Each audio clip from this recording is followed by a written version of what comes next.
Police প্রশাসনের কাছে সহযোগিতা চাই, সহযোগিতা চেতে হবে না।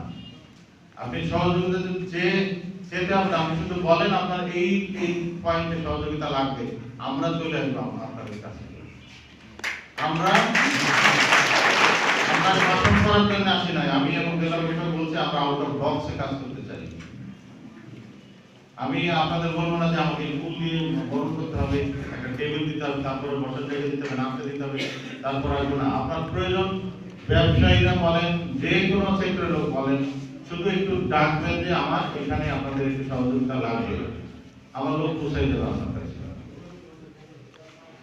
আমার পৌঁছাইতে যে সময়টুকু লাগবে ওইটুকু আপনাদের পাশে আমরা সবসময় আছি, সবসময় থাকবো। আমরা একটা বাহিনী বিল করতে আসি নাই, আমরা একটা সার্ভিস দিতে।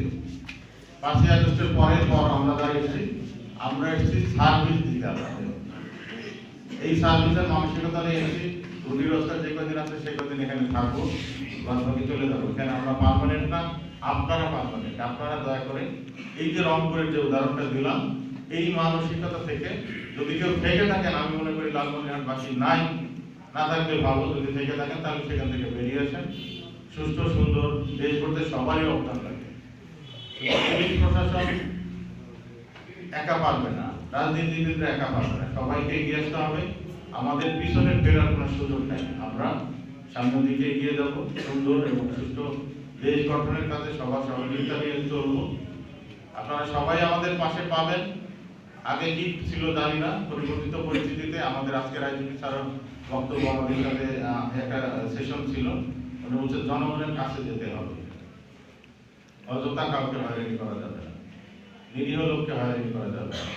আমরা সেই মহান ব্রত নিয়ে এসেছি এবং এইটা করে যাব, এই ব্রত নিয়ে আসি। সবাইকে আবারও সুন্দর এবং সুস্থ জীবন গঠন, ভবিষ্যৎ আরো উজ্জ্বল হোক এই কামনা করে শেষ করছি। আসসালামু আলাইকুম।